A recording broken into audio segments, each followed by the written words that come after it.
Misalnya saya ini hafal Quran, saya ngapalkan hadis. Sampai sekarang saya masih belajar, masih berburu kitab. Ya, masih berburu kitab. Dan saya menikmati belajar agama, nikmati mulan. Tapi kan tidak semua orang Islam yang punya nasib kayak saya. Yang punya nikmat kayak saya. Jika saya tidak bisa, ada orang Islam kok dorong pokoknya kan berapal Quran, ngalim mesti ditanggung pengiran, tidak bisa. Mereka ada yang dari keluarga yang punya tradisi kerja. Kadang dari keluarga yang logikanya harus PNS. Dari keluarga muslim yang baik tapi logika wong kudu nasibe jelas, duwe toko, duwe pekerjaan dan sebagainya dan sebagainya.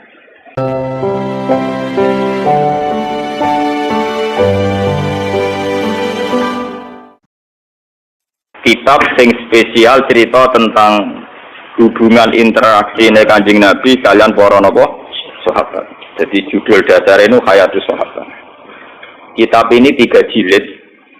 Kula riyen beli pas tahun 2009 teng Mekah teng Maktabah Anas bin Malik napa.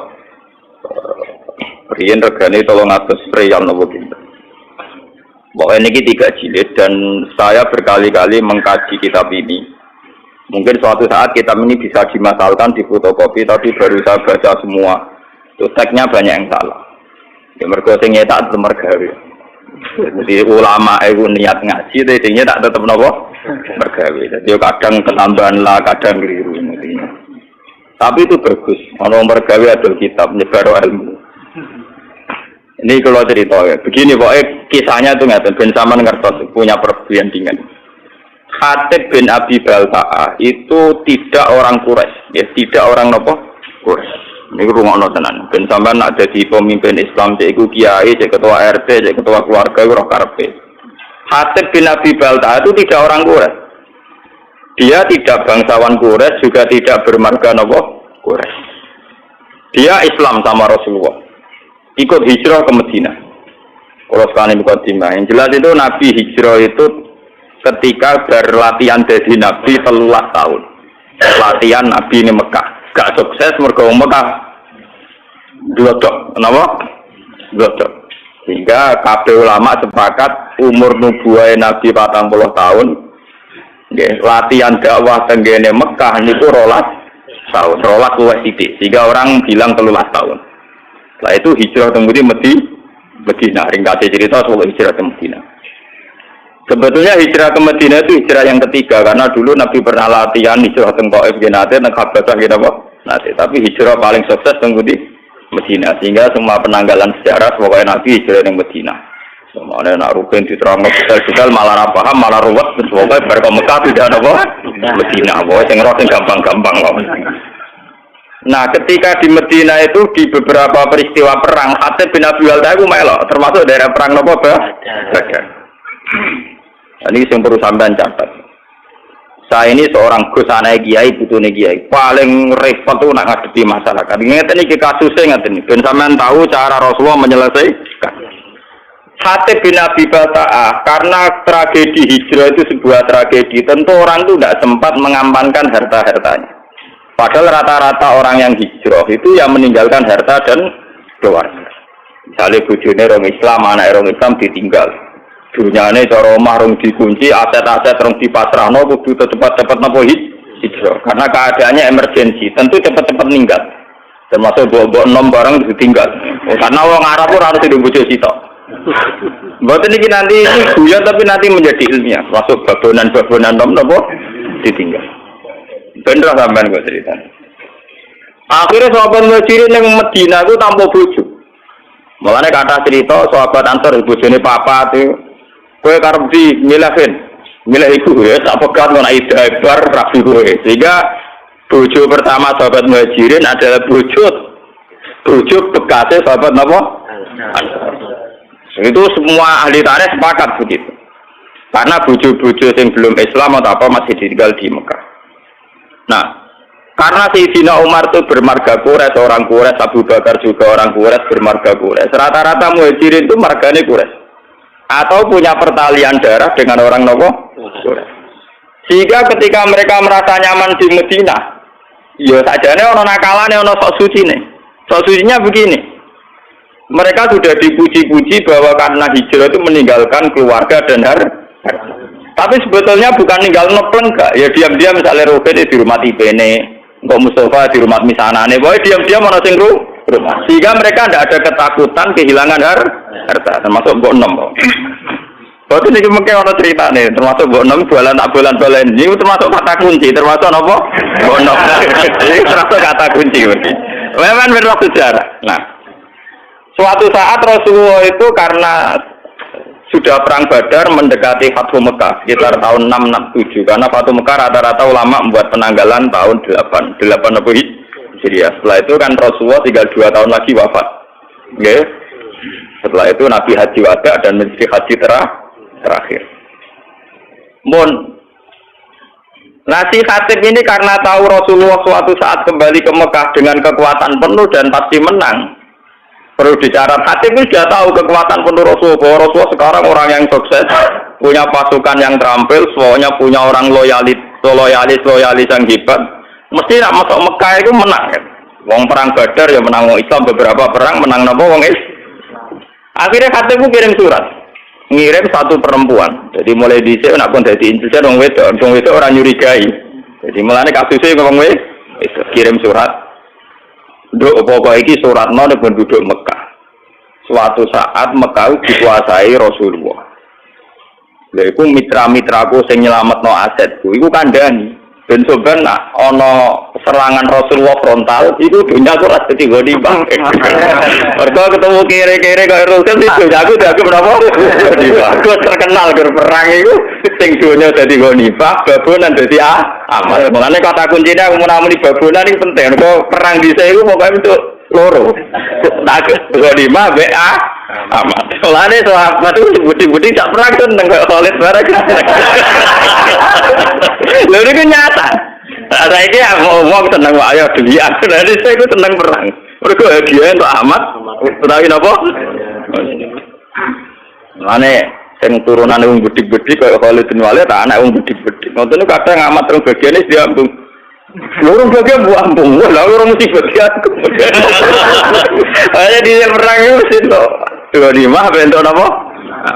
Hasil si Khatib bin Abi Balta'an iki apa itu kirim surat supaya aset-asetnya diamankan. Ini kembali ke mukjizatnya. Karena Rasulullah itu seorang nabi, beliau mukasyafah, kemudian diberitahu Jibril bahwa Khatib itu membocorkan rencana Nabi ke Mekah. Padahal dalam teori perang, pembocoran informasi itu kan satu hal yang krusial, satu hal yang bahaya. Padahal awaluman kalau ini betul, berarti awaluman yang membocorkan ini Khatib bin Abi Balta'ah. Paham ya? Akhirnya Nabi lewat teori, ya memang teori perang pasti begitu.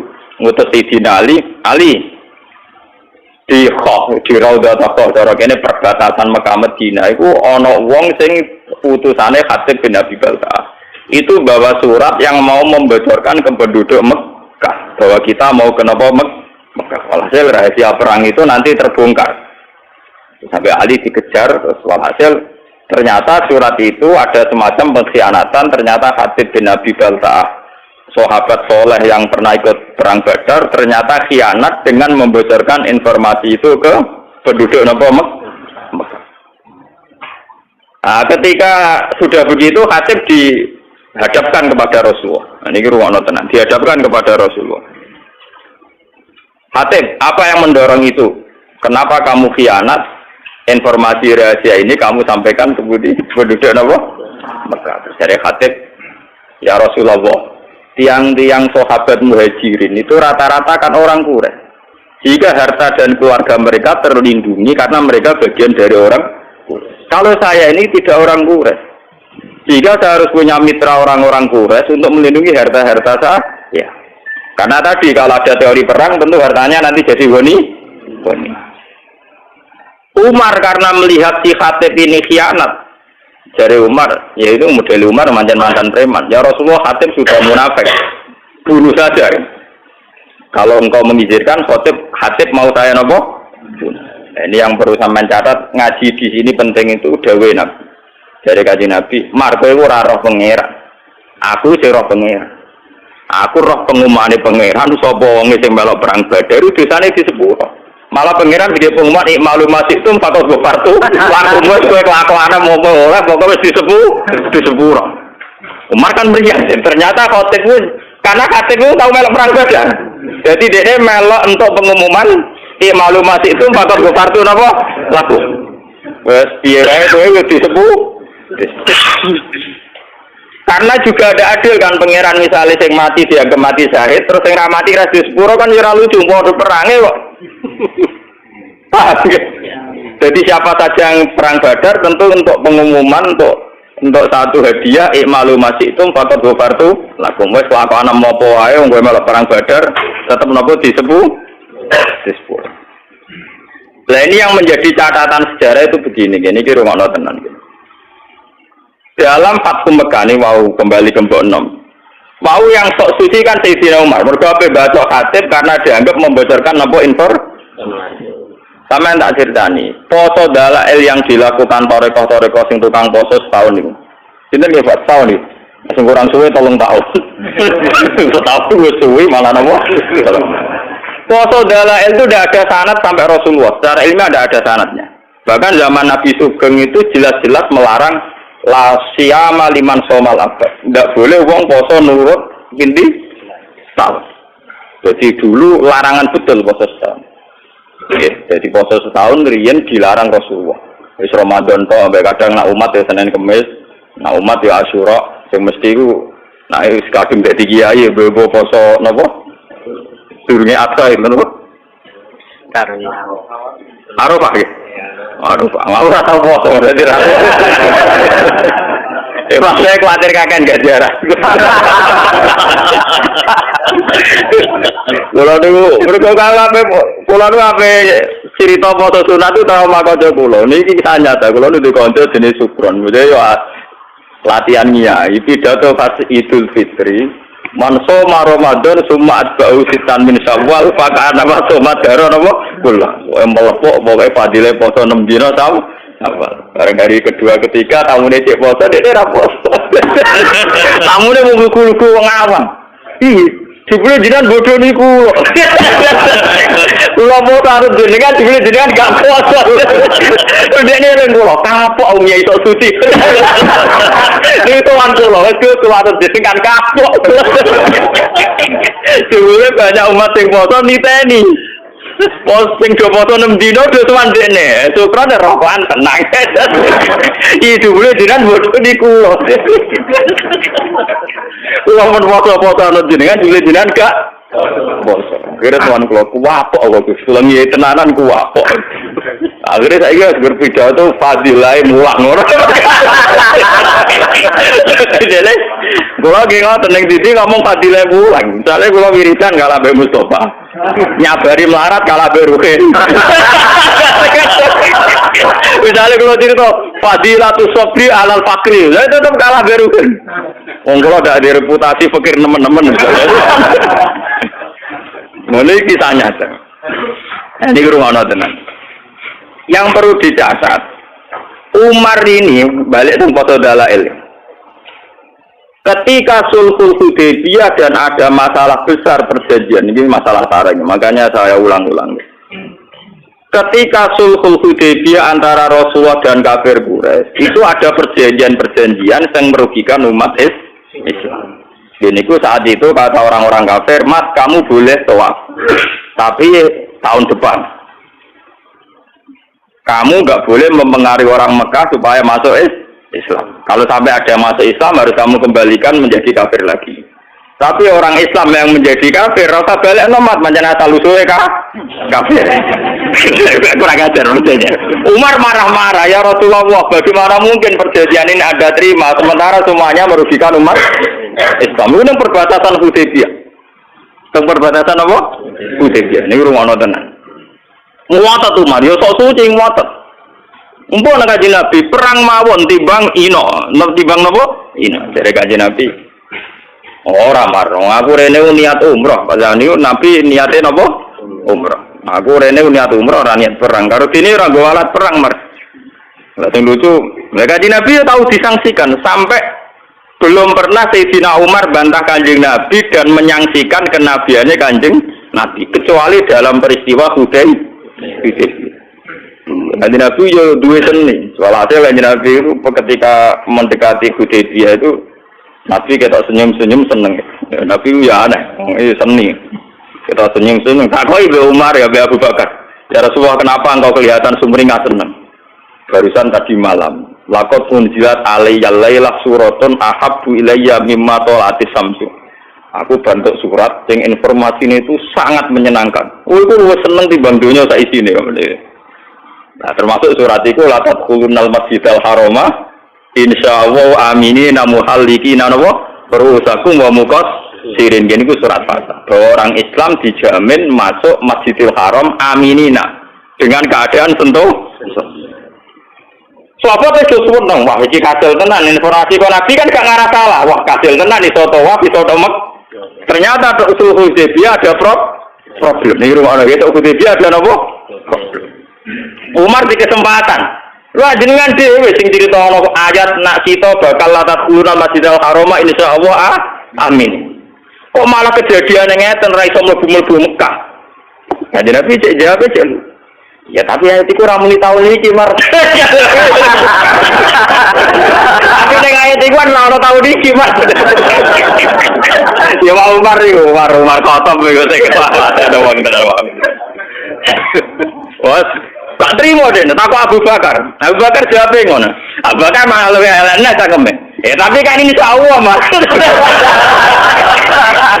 Coba lagi cerita, ada kan ngerti bahwa sahabat itu masa bersapi antri mau tenaga problem-problem sosial. Latat kulun nal Masjidil Haram apa? Insyaallah tuh kalau gue nak ngiyai mesti enak, kok enak. Ya kan ada jaminan saiki. Betul kan, lah repot. Nak sobede ra bar-bar kan. Yang tim mati tenan. Nah, ini walhasil terus. Ya itu Umar saking mangkeli, di luar kendali sampai keterucut meninggal.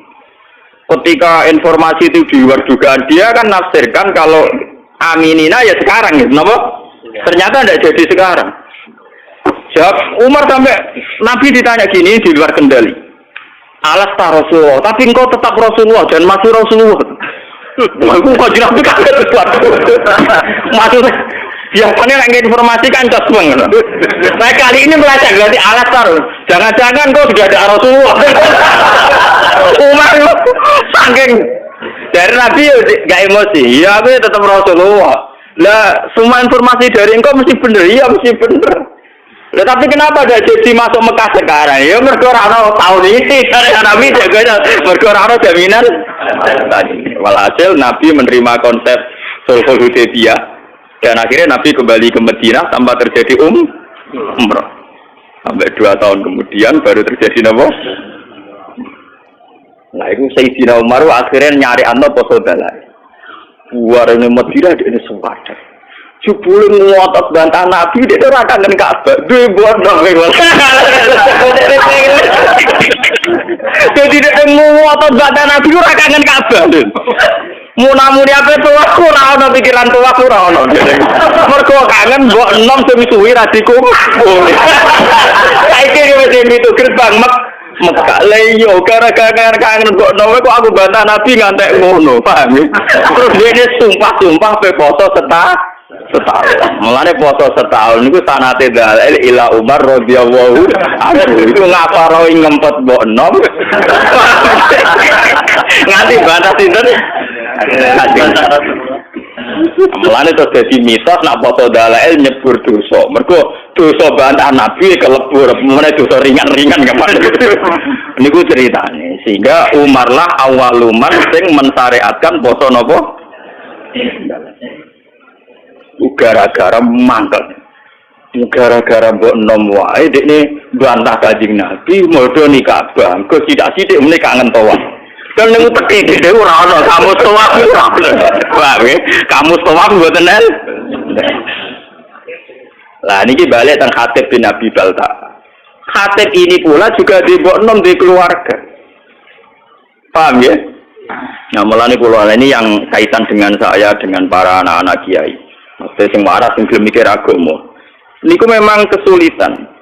Misalnya saya ini hafal Quran, saya ngapalkan hadis. Sampai sekarang saya masih belajar, masih berburu kitab. Ya, masih berburu kitab. Dan saya menikmati belajar agama, nikmati mulan. Tapi kan tidak semua orang Islam yang punya nasib kayak saya.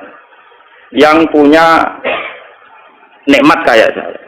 Jika saya tidak bisa, orang Islam kok dorong pokoknya kan berapal Quran ngalim mesti ditanggung pengiran, tidak bisa. Mereka ada yang dari keluarga yang punya tradisi kerja. Kadang dari keluarga yang logikanya harus PNS. Dari keluarga muslim yang baik tapi logika wong kudu nasibnya jelas, duwe toko, duwe pekerjaan dan sebagainya dan sebagainya. Ini harus kita maklumi. Harus kita apa? Maklumi. Kalau tidak nanti Islam ajur-ajuran seperti ini.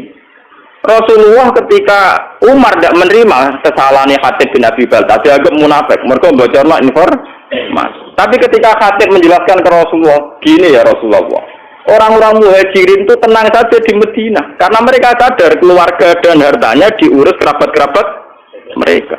Saya tidak punya apa-apa, saya harus punya kiat-kiat untuk hartaku Tapi apa kata Rasulullah? Ternyata Rasulullah, ya kamu ada kepastian dari Allah bahwa Allah Ta'ala innahu qad sadaqakum. Allah benerno alasanku. Tiga maning ngeten, saya ini anaknya kiai. Bapak saya kiai, mbah saya kiai. Umpama aku sangka ngalim nganti tuwek nganti matek ra di pekerjaan. Pokoke anggere mulang istiqomah abad asah. Kuwi wis gede prestasi. Pemunajan to kere klunak-klunuk mek kukar-kukur ngono wis gede prestasi karena ukuran sukses anak kiai mulang istiqomah. Bayangno misalnya keluarga yang matre atau PNS atau apa, kan nggak mungkin mengenai udah ke prestasi. Urip ora jelas. Nah tentu santri-santri soleh yang dari keluarga ini jangan salahkan nak orientasinya bisnis. Karena ya itu tadi konteksnya beda. Saya biasa debat sama Gus sampai maki-makian. Ini cerita-cerita ilmiah saja bukan. Lambil jenengan sinau tenanan perkara ini dihormati dicucuk. Engkok pondoke jelas mulang jelas. Nak rugen kan sinau tenanan dia ngerti ra de pondok.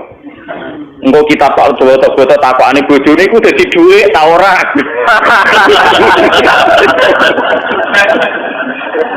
Lenda kan konteksnya beda sekali. Tentu dari keluarga yang punya kesadaran, enggak keluarga saya kan enggak ngarah takok. Ya nak sinau untuk apa kan enggak. Bapak saya ada pernah tanya gitu, bapak saya juga ada pernah tanya gitu. Malah narang alim kakor sana, ada kiai jirang alim. Nah ini kan ya kasusnya Khatib kayak gitu, makanya ini ya kenapa ini saya ajarkan di sini biar apapun kebaikan yang kita sarankan jangan digeneralisir, jangan disamaratakan. Kebaikan tetaplah kebaikan meskipun dengan varian yang berbeda. Wong saya di desa saya itu berkali-kali kalau saya diberi kesempatan mengibadahnya, saya 5 tahun itu pidato sekali, jarang kali saya mau pidato. Jadi biasanya 5 tahun sekali, 4 tahun sekali, wong-wong do kumpul tegen kula, kepengin kula pidato. Ini kula pidato setengah jam. Jadi kalau nak pidato kayak simpel mawon. Soal jenis anu saya dan senegani pengajian sing saya, buatan bin saya, sing turu ke saya, sing tengah-tengah saya. Wong Islam itu gampang. Itu tak ceritani wali sing turun nih. Jadi nek Asia ono cerita lucu. Ono wali nak rino ku poso, nak wengi niku tahajud. Wes salat sunat apa dilakoni, poso model piye napa? Dia karena merasa suci karena amalnya entek ngamek. Ndekne golek saingan wali. Ya Allah, apa ada wali yang setingkat saya? Ternyata berpikiran ditolak wali sampeyan turu. Itu milir bedak salat. Gak terima, itu saya wali itu tukang turu gak terima. Jadi ini cerita nyata nih. Ya Allah, gimana mungkin orang yang turah-turu ngorang-ngorang mau tanginya beda sholat fardu derajatnya sami kalian kulo. Ya nara paham yo takok kok gampang tuh. Takok. Kere wali sing tukang turah-turu takok. Kowe kok iso sederajat be aku perkarane. Yo ngaku ibadah rino poso bengi tahajud.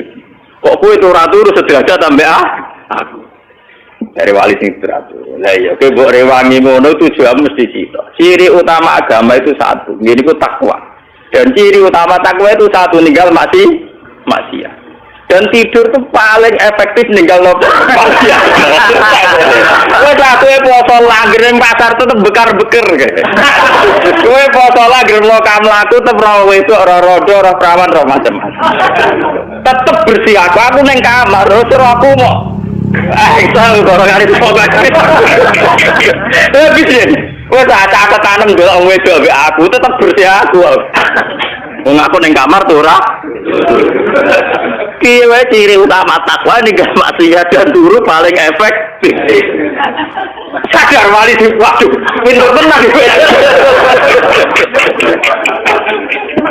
Yo, lho iki ilmu. Kalau siapa niru ya kena, ora kena, maksudnya itu ilmu. Tapi itu memang nyata. Tentu orang tidur lebih tidak berisiko maksiat. Ya ini cerita. Ciri utama takwa ninggal maksiat dan tidur paling efektif ninggal nopo maksiat. Meriang kok wali sing tukang ibadah. Iya, aku ya mau kamar aku akhirnya ngempet kira usah ngempet tok bong ning kamar. Paham ya? Ini satu perbandingan. Terus selama ini kita kan misalnya lagi senang pengajian. Wong ono pengajian kok ora teko ono kaapian kok gak teko. Padahal dalam pengajian itu kita pasti bilang ngurmat anak itu ibadah, ngurmat ibu itu ibadah. Lah sing anak di pengajian malah saiki nglakoni saranem iku ngurmat anake mboke ning omah. Paham? Mulane kiai-kiai sing balik kula kandhani. Kita ini ndak fair. Karena kita senang pengajian, kita jadi mubalik terus bilang ono pengajian barang apik kok ora teko.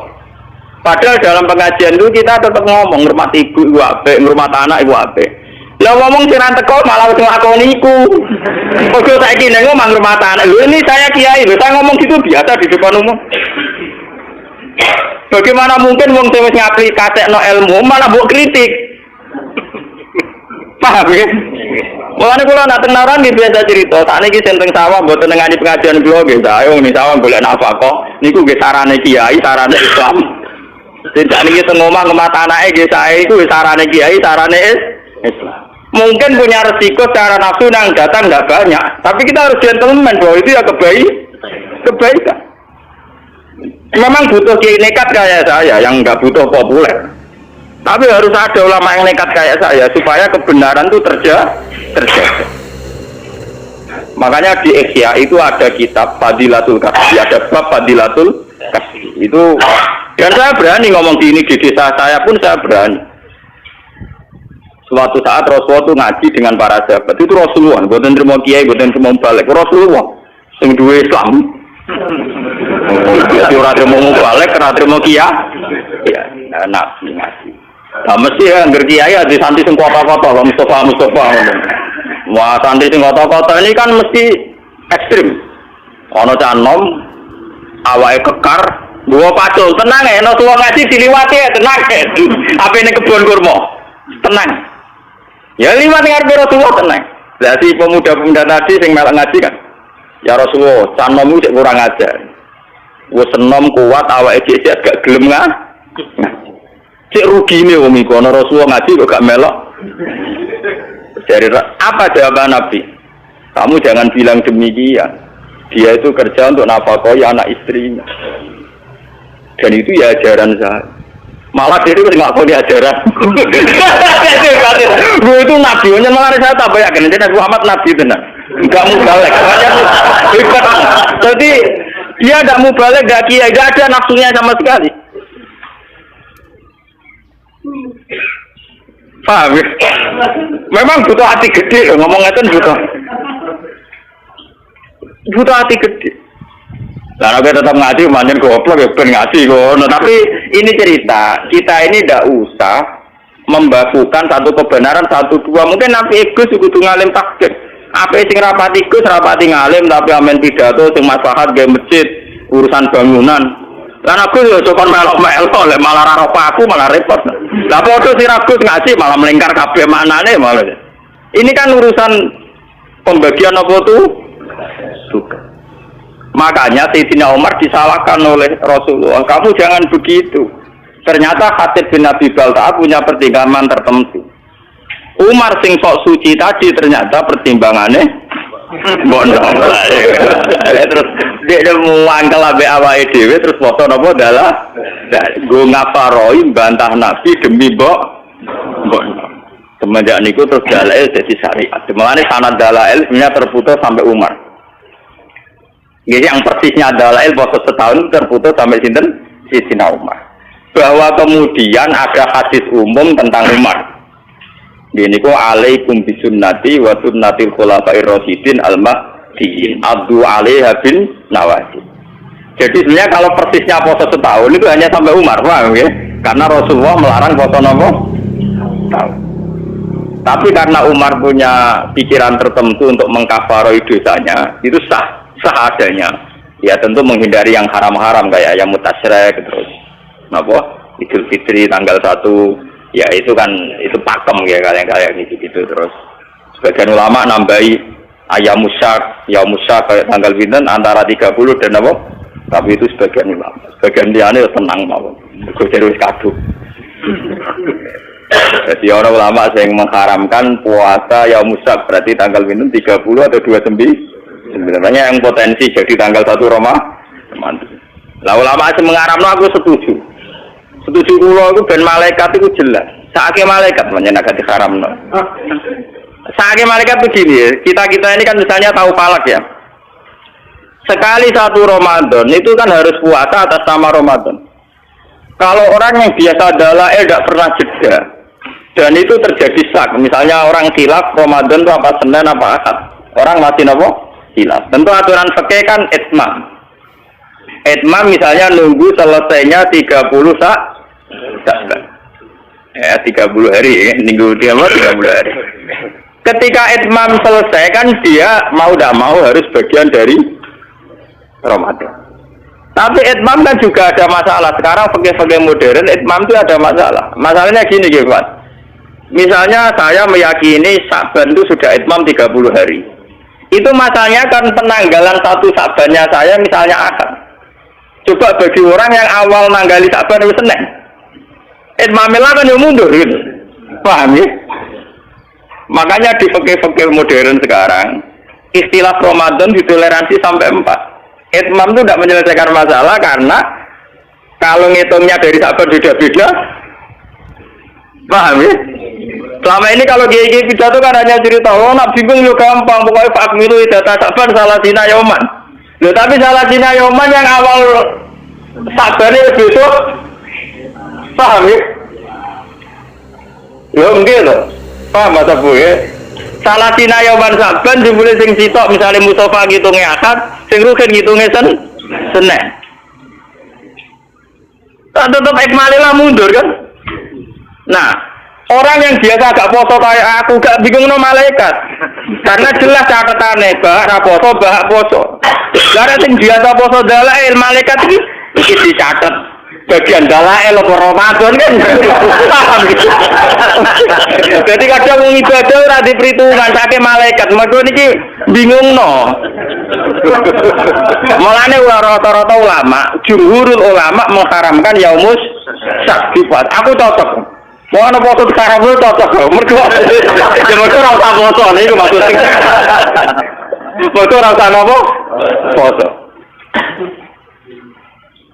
Loh karena memang membingungkan. Nah, sebagian ulama mengatakan ini cerita ilmiah ini masih cerita sahabat, termasuk zaman sahabat kata Ibnu Abbas, kata sahabat-sahabat sing hati-hati. Ya sahabat ini wonten sing alim bedhik, kados kula niki kathah. Alim tapi di perhitungan, wong seneng sing haram-haram poso seneng. Mergo wis ora poso untuk ganjaran. Mergo ciri utama haram nak ninggal kan ibadah. Jadi sing poso iso ngenyek kuat. Goblok kowe poso. Poso ya musaku haram nglakoni. Kowe wis poso untuk dosa. Wis poso untuk dosa. Aku wis ra poso untuk ganjaran mau ninggal barang haram.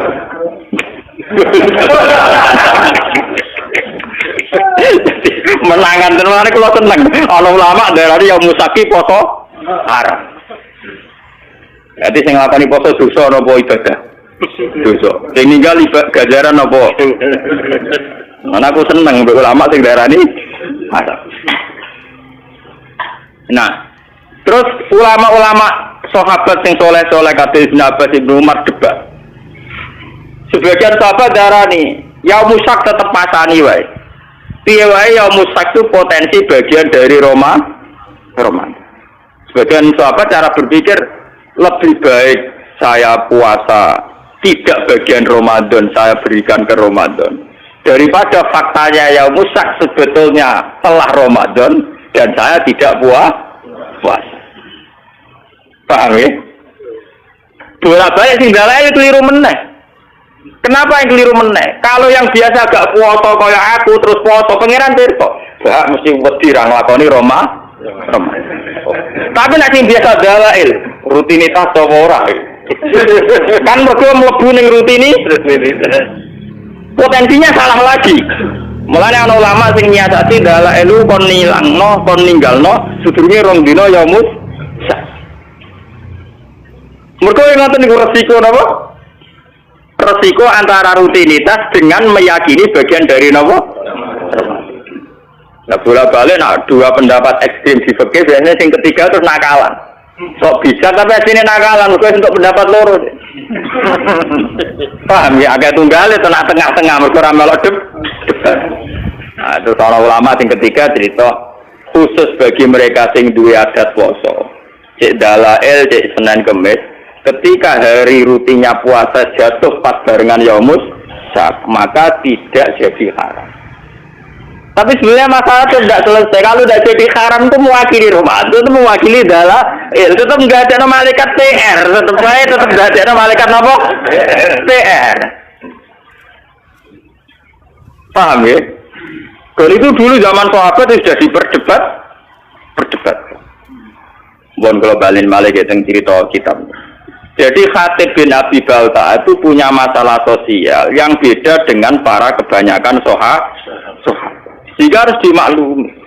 Sama seperti saya sekarang rasanya jadi kiai itu ngoten. Kalau kita tidak punya pondok salaf yang spesialis ngalim wong tahqiq, ya ora ana wong ngalim tahqiq. Soale pondok nak kurikulum, golek wong ngalim tahqiq kange. Tapi ketika kowe anti ijazah, yo repot. Tidak semua santri kepen ngalim tahqiq karena dari keluarga yang tanya ijazah. Dan sebagian santri yo ora kepen ngalim tahqiq. Wong itu ijazah, wong pondok salaf lah tetep alim tahqiq. Lah jenis ngene ra angel rumah tangga. Misalnya kalau rugen yo ora alim tahqiq yo ora ijazah. Engko kok Banyuwangi terus go bojo ya. Ya ora reputasinya sudah gitu. Dan itu dilemong tuane pira-pira wong gak golekno ya sudah. Ya sudah kebaikannya dia, suksesnya dia ukurannya bermodal untuk bojo. Ya sudah gitu. Kita tidak bisa maksa orang kebanyakan. Kok pondok ikut bisa maca Bukhari, Muslim. Ya kadang kita hanya misalkan bahwa sholat madhep ngulon, kita nak salam yang ngalor sih, ya sudah. Terus pakai ukuran-ukuran gitu. Paham ya? Ini penting kalau aturakan. Ternyata Rasulullah piyambak cara pandang begitu. Khatib bin Abi Balta dimaklumi karena setiap orang pasti punya kodrat, punya insting, punya fitrah untuk melindungi harta dan keluarga. Paham ya? Sehingga ketika Khatib bin Abi Balta akan dianggap mengkhianati Rasulullah, dimaklumi oleh sinten Rasul. Umar yang sok suci begitu dalam konteks Khatib, ternyata beliau juga punya kesalahan dalam sulhul Hudaybiyah. Ternyata di neraka kangen Ka'bah, kangen bon. Wan yo repot. Pas aku dolan ning kanca, pangeran yo beto dolan ning kanca silaturahim. Sebagian yang dari wong judes ning omahe. Iku rahasia umum pangeran beres kok. Niat silaturahim mbok kadare piro. Tapi nak ngendari jatah blojo karuan. Timbang itu mari tukaran ibu-ibu silatur. Mau nak bojo sore kan biasanya sebaradus setane hilang mulai bojo wis sadar. Kok itu Pak kok gak ketok-ketok aku. Jajan munculnya setengah itu keranyam. Banyak kebaikan sing subhat ini mirang-mirang. Kebaikan sing napa? Subhat. Sawangane kangen Ka'bah. Jebule pesir ngono wae. Jadi ini terbelit masalah korupsi. Kurung-kurung nak ning multajam donga mustajab. Nak menawa bebas kok korupsi, moro Ka'bah. Jadi Ka'bah delok-elok. Nak menawa iso nyapati terus bebas engko napa? Terjerat napa? Ini Ka'bah kayak kuwatir ngadebu ngono. Ya itu kan sudah gitu itu ya kayak kasus Sayyidina Umar kan tadi. Umar wong soleh tenan dikafari poso setahun apa ngomong gelem. Paham ya, ini ben sampean ngertos. Kenapa saya milih kitab Hayatus Sahabat ya? Kalau kitab-kitab tasawuf kayak Hikam, kayak Ihya itu dikarang orang-orang yang sudah dekat Allah tapi tidak mengalami kasus sosial yang nyata. Beda dengan Rasulullah, beliau seorang sufi, seorang ahli ilmu hakikat, tapi ngadepi konteks sosial yang berbeda. Dan beliau harus dihadapi. Itu kan ngeri betul. Beliau atas nama pemimpin besar dan atas nama profesional urusan militer, informasi memang nggak boleh bocor. Sehingga beliau serius sekali ngutus sahabat untuk menangkap utusannya Khatib bin Abi Balta'ah. Dan itu kalau dalam teori militer bisa dibunuh Khatib karena membocorkan informasi. Itu secara teori militer. Tapi Rasulullah kan tidak hanya militer, tahu teori militer.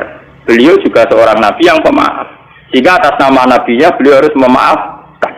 Berarti beliau sudah melakukan dua hal.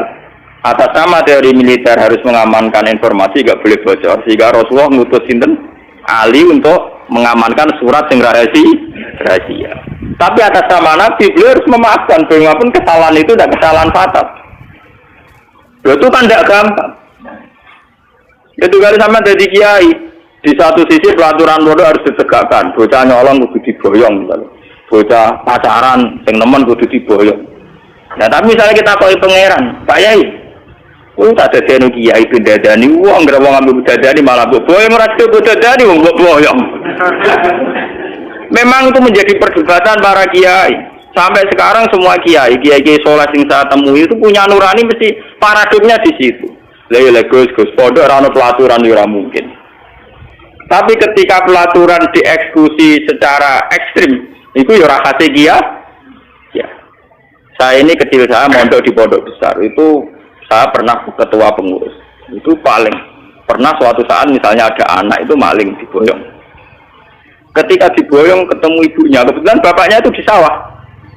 Wah Agus betul teng pondok maling, mungkin anak kula dibuat kalian bapak.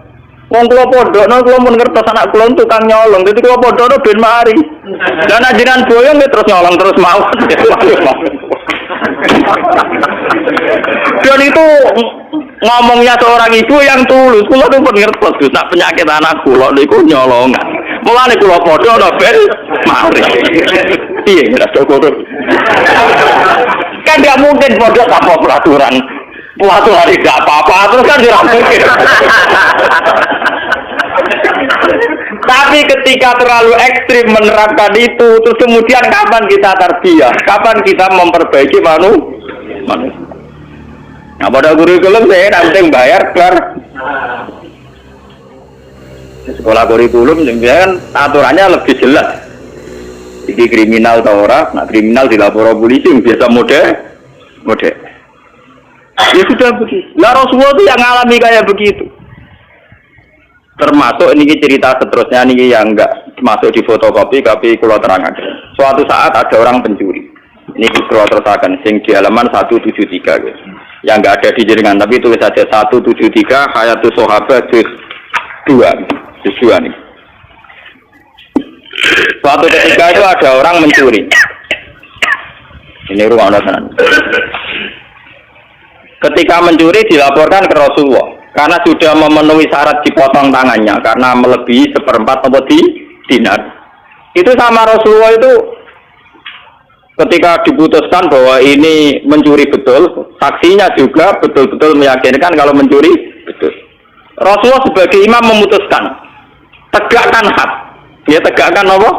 Hak.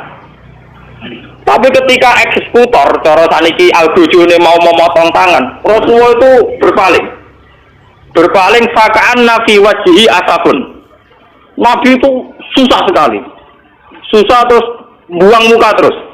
Bahkan sebagian riwayat yang memiliki seakan-akan wajahnya Nabi itu ditaburi debu, saking tersinggungnya. Nabi kelihatan tersinggung. Ketika para eksekutor mau mutus tangan, Nabi kelihatan tersinggung, marah, ngempet marah. Sehingga sahabat-sahabat yang di situ, ya Rasulullah, engkau itu Nabi dan ini khat juga sesuai perintah Quran dan engkau juga menyuruh khat. Tapi kenapa engkau kelihatan tersinggung, kelihatan susah? Terus jawabnya Nabi, Fakih fala ahzan, fakih fala abki, wa umati tu kauben asurikum. Lu aku rasu sapi, iki ku santriku, umatku, tangannya diketok nengarku, orang regani aku. Akhirnya sahabat-sahabat itu. Ya gampang deh Rasulullah, ya usah diketok. Siapa yang nakal-nakal? Ya gampang ya Rasulullah, dengan sepura mohon, usah diketok. Terus jawab Nabi apa? Zaka sultanusu'in ini kula waca ke. Zaka sultanusu'in allazi ya'fu 'anil hudud. Walakin ta'aful hudud bainakum. Lho nak sebuah kriminal sudah dilakukan dan harus dihukum, kudu dihukum. Nak mutusno di sepuro zaka sultanun apa? Itu imam yang jelek satu hukuman kok dibatal. Tapi apa urusan Rasul? Gak, aku sebagai imam tetap diketok. Walakin ta'afu bainakum. Iso ora diketok, tapi hukum dasar ketok kudu diilangi sik. Akhirnya wong sing rumangsa dicolong, ya Rasulullah, sing kemalingan kan kula. Sudah Rasulullah saya maafkan. Ya ngono dan aku. itu ikhlas. Lho coba. Kiai saiki kok dadi nabi meriang tenan. Lho paling enggak kalau kayak saya kan tetap roh kafe. Maksudnya tak ceritani, dadi nabi ku berat tenan. Jadi Nabi memutuskan kon ngetok, tapi ketika itu orang ngetok, Nabi kelihatan tersinggung, susah kan? Itu apa sih nakaskan? Gampang tuh ya Rasulullah. Dan dengan ngotot sama orang rasa ketok. Nabi, itu sultan nusuk. Itu imam yang buruk sekali karena ada hal yang terbukti salah, orang hukum. Tapi hukuman itu sebut kata Allah. Walakin ta'afu bainakum. Ya asal sing duwe hak nyepu. Sehingga teori hadis ini pula yang mengilhami hukum-hukum fikih seluruh dunia. Kisos wong mateni ruhin, misalnya kudu dipateni. Tapi nak keluargane ruhin nyepuro hukum kisos daja. Masalah maling ya gitu, kisos juga begitu. Kecuali zina, nyelingkuhi bojone wong. Terus sing lanang rido wong edian. Jadi orang hukume edian lho. Lah sing mergo. Iku ora contone. Kecuali cerita-cerita nek kota-kota gede sing edan-edan niku. Wah, lha iku ora ana barane mulane kula niku wis ngalim ngene jek kalah mbek kanca kula. Gus kula nang ngalim kalah mbek jenengan, Gus, tapi nak guyonan hukum tetep pinter kula. Dene sauri-uripe ngaji mbek kula, tapi nak urusan guyonan hukum menang dekne, pancen ra ngalim anu teke akeh. Ngene nate tangkel kula. Gus, jenengan tak bedheki, nak iso lho Gus. Nak ngalim kula ngakoni kalah, saya nek iso jawab niki. Dosa napa sing Allah ya ora seneng, setan ya ora seneng. Umume dosa kan setan seneng kok. Iku setan ora seneng. Apa jare nyelingkuhi bojone setan. Iku Allah ya ora seneng, setan ya ora apa. Kula kurake aja. Jadi dia nang dosa sing apa ya ora seneng setan. Wah aneh apa nih? Oh bodoh itu. Itu nyelingkuhi. Itu Allah ya ora seneng piye wis iso. Setan ya ora seneng ya bojone. Allah karib. Mulane saiki terus mulane minuman keras nek diombe wonge mati diteket setan. Wong minuman setan diombe. Setane gak terima. Allah yo ora seneng perkara minuman setan. Setane yo ora seneng. Ngombe dipek. Mulane hukupane berat biasane mati ya. Kok Allah yo ora seneng. Kok nak maksiat setan seneng biasane setan nulung. Iki lah ora nulung mergo mangkel minumane dientek. Saya kok apik tekem lha ya Gusti ora ngalim kudu ngembangno ngene iki. Ngene iku sing nyarano kula. Wis Gus ra usah dadi wali papan atas, ora usah dadi wong saleh nemen-nemen ora enak. Lah ora enak. Mau nak ning swarga bareng Nabi Ibrahim Muhammad ae sorokoan. Soale biasa-biasa wae kok tetap awak kula santai gitu. Itu juga dari nak soleh nemen keluarganya awal Nabi meriang gitu. Wah suka aku gila-gila terus kan. Gak enak. Jadi keluarganya biasa wae kok nak kangen Nabi sowan. Lah itu carane yo soleh yo nemen-nemen. Ngajar kira. Jadi udah ini wijine rasional urusan ngono. Omong kitabe blogor tapi nak urusan ngono dan ya muga-muga rezeki utak ngono iku. Bang, terus ini memang kenapa ini saya dari rumah. niati bahwa kitab ini difotokopi. Memang kita sebagai tokoh agama repot ngadepi fakta-fakta sosial sing macem. Tapi apapun itu sikapilah meneladani Rasulullah Shallallahu Alaihi Wasallam dengan mengkaji kitab-kitab kayak ini. Sama Anda harus gimana sudah ini kita. Sekarang oleh ulama hadis sahabat itu terkenal. Saya di Mekah umrah itu 8 hari tiap malam itu ngaji hadis sahabat. Cari sesa yang sedang ngajar hadis sahabat. Jadi saya umrah 9 hari itu kalau malam belajar Bukhari dengan hadis sahabat. Ya saya memang niatnya sinau. Kalau wiridan ya kuat. Jadi yang berkonco-konco nggak umrah lagi, kak bisa naik cukup mas. Sinau aja. Karena pikiran saya sederhana, saya ini ulama, merasa umrah sudah balik. Wah ulama ya benar kitab Iqra Bismillahirrahmanirrahim. Ora ono niku Quran dimulai tuh bil bedi ora ono, pertama yang kon maca. Nabi Adam pertama digawe wa alama adamal asma. Berarti semuanya itu dimulai dari unsur ilmiah. Orang cerita liane ilmiah, lagi ulama, jadi sebenarnya sinau. Lala kesampean. Kabar-kabarnya kalau di depan Ka'bah itu orang tidak boleh bawa kitab, karena Wahabi itu ekstrim. Selain yang baca Quran biasanya nopo di bujuran. Kalian naskar-naskar. Tak perlu ya goblok. Kalau kitab kayak Bukhari itu kan standar dunia, orang Wahabi juga Jadi kalau saya jam 2 itu belajar Bukhari sampai subuh. Ya gitu kan sepi. Ya karena belajar wong alim itu wadah kan gak boleh rujuk, gak boleh makno. Seorang yang belajar Mustafa ya boleh kamus. Mujid gak kena kamus terjemahan. Ya repot-repot. Malah kabeh sing bingung piye riwayat. Jadi kalau malam itu belajar ya, jam 2 sampai subuh. Biasanya santri-santri sarang yang di sana ikut ngaji. Meskipun sudah mau di Mekah ya, kalau ngaji lagi sama jenengan, memang dulu muridnya saya ketika di sarangnya ngaji lagi Bukhari. Sehingga saya pas di Multazam itu hanya berdoa, ya Allah, saya ingin mewarisi Rasul Engkau yang Engkau titahkan, Rabbana wab'ats fihim rasulam minhum yatlu alaihim ayatika wa yu'allimuhumul kitab wal hikmata wa yuzakkihim. Bahwa Rasul Muhammad itu disifati Quran itu hanya tentang ngajarnya. Seorang Rasul itu apa? Rasul adalah orang yang mengajarkan kitab Quran. Wa yuzakkihim wa yu'allimuhumul kitab wal hikmata wa yuzakkihim. Sehingga seorang ulama kalau warasatul anbiya, ciri utamanya itu hanya ngajar. Bahwa kemudian wajib haji, nak ditakdir wajib. Ini gue. Ya kayak kula mari kadang wah ya repot. Kalau itu cara melarat malah ora mikir kaji. Kadang ditakdir mampu napa? Nek rugen kula takok, wah kula ora kepikiran blas ora wajib. Oh, segala pikir gowo. Tapi memang ya, kalau ulama itu watak dasar yang wajib gak bisa dihindari itu mulang.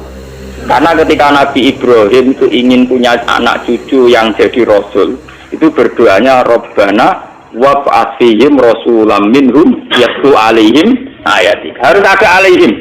Setelah dia alim Quran harus dibacakan ke orang banyak. Kayak saya ini dibacakan ke orang banyak. Yatlu alaihim. Sehingga hubungannya ulama dengan umat usahakan hanya hubungan ngajar. Dan itu saya praktekkan. Saya di Bojonegoro habis ngajar ya pulang. Di sini habis ngajar pulang. Jarang saya nimba tamu. Sekali ulama di luar mulang hubungan dengan masyarakat setengah dukun. Kemarin judulnya jembar rezeki ini, sing buka toko ya ben penglaris, paham ya, sing dudo-dudo ya benang payura. Itu udah harus ulama sekali bersaya sing nangani ngono-ngono iku, Pak. Selain aku ya ora duwe donga-donga sing iki buka toko, iki buka pom, iki ya ora duwe ngono. Wah, nek sing kiai-kiai ngoten wae ono wae dongane. Buka toko ben laris, istiwa sing bebas wae akad legi apa kok. Soe wae ono cara-carane opo piye? Mungkin dhewe ra toko kok carane. Ada.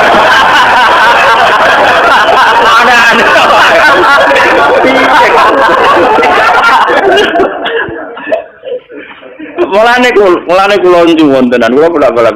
Wah jenengan hubungan mbek kula namung ngaji mawon. Ora usah sowan-sowan kudu. Kula iki mboten nutu sowane. Mudi untuk nganti tani wae rejuk mulat nyoro tenan kula. Ini kula cerita kalian dari Lukman. Di Rembang itu ada pondok besar kawasan santri. Niku teng kawasan Sedan. Niku keputusan niku haflah akhir sana ini ngundang kula. Mudah kula kan pidato itu hasanah itu. Kalian seorang kiai. Yang jelas kula calon mubalek lah mau itu hasanah. Panitiane sowan kula. Niku Gus, wae jeneng kiai-kiai iki pun pirsa nek jenengan ra gelem pidato. Tapi ini kedapurun, karena ini sudah keputusan para kiai.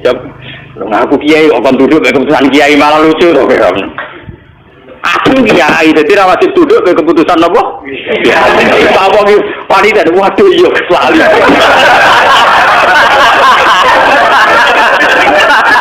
Itu lagi tenang aja berguyon. Aku itu kiai, yo coba intimidasi keputusane napa? Kiai. Jika ndak ning para kiai sing mutusno, jare Gus Pak sendiri juga napa? Akhirnya kapan-kapan ketemu be ketua iki. Wah, ada teh cangkem.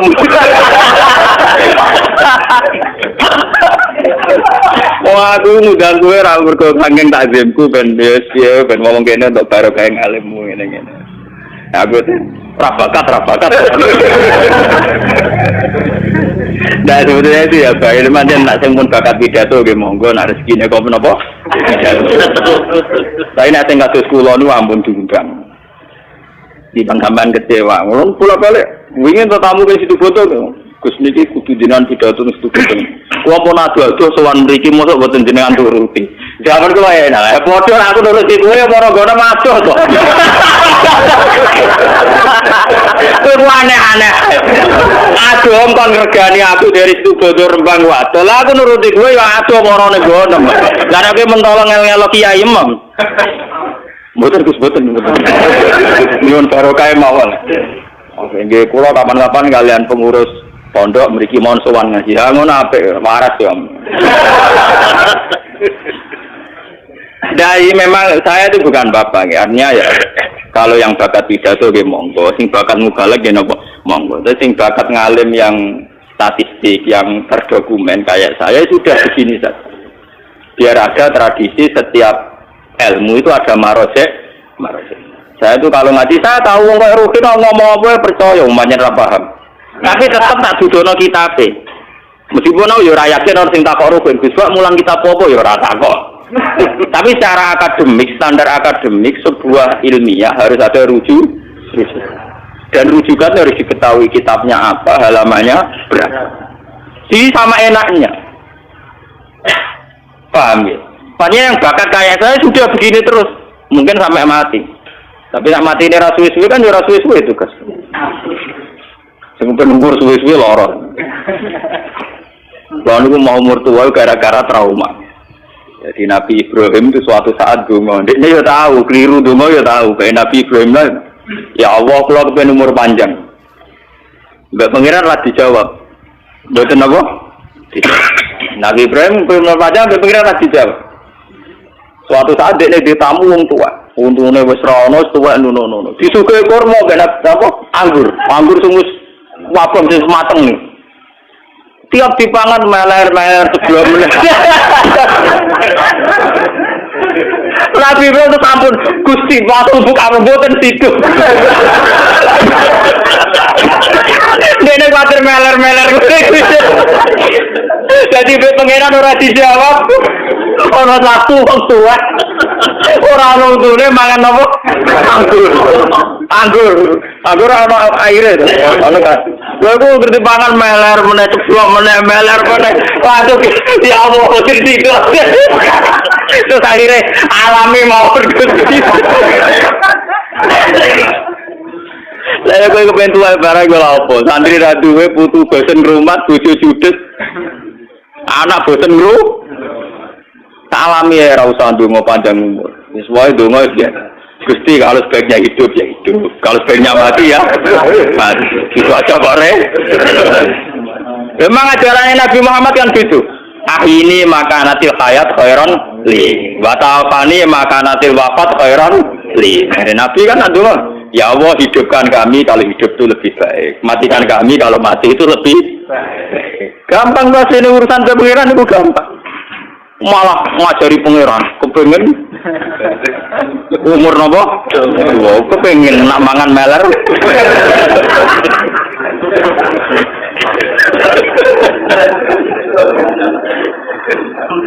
Paham gitu. Terus ini tengah-tengah gitu. Makanya sebetulnya kayak ekstremis-ekstremis yang memaksa hukum Islam diterapkan secara ekstrim, itu sanadnya juga tidak mutasil amat, karena memang hukum itu harus diterapkan. Ketika ada kasus, hukumnya harus diterapkan. Tapi sebetulnya sebelum hukum ini diterapkan, itu ada solusi pengcancel, pembatal hukum, yaitu pihak keluarga atau korban tetap punya hak memaafkan, dan itu menjadi alasan hukum jadi gugur. Paham? Dan itu seluruh umat Islam, ulama seluruh dunia sepakat. Misalnya kisos itu bisa hukum dipancung karena membunuh orang, itu bisa gugur kalau sebagian warisnya terbunuh memaafkan. Begitu juga maling. Makanya akhirnya terus Nabi warung Nabi duka, ya sudah kalau Rasul jangan dipotong kok gampang. Orang iso, seorang imam harus mengeksekusi keputusan. Nah, tapi jenengan kita ngoten, kita sumpah, kita opo. Nabi cerita, walakin tak aku benakum terus mencari korbannya. Ya Rasulullah iki maknanya kalau bebasno, sakit. Ya sudah selesai. Jadi sebenarnya selalu ada solusi seperti kisos. Makanya walakum fil kisosi hayat. Tapi ya ada aturan seterusnya. Paman ufiya lahu min akhi seun fatibahum bil ma'rufi wa adhum ilaihi. Terusannya ayat kan indah sekali. Dzalika takhfifum mir rabbikum. Aturan ini menjadi ringan karena menjadi fleksibel. Menjadi apa? Fleksibel. Aturan tegas pembunuh harus dibunuh diharapkan meminimalkan orang-orang supaya tidak mudah membunuh. Karena kalau membunuh pasti secara hukum dibunuh. Tapi meskipun secara hukum orang membunuh harus dibunuh, ada satu pengecualian, kecuali pihak waris maktul, waris yang terbunuh memaaf. Lewat ngaji ini supaya sampean ngerti sebetulnya Rasulullah tiaba zaman Sugeng itu diantara ketatnya hukum masih ada solusi. Assalamualaikum warahmatullahi wabarakatuh.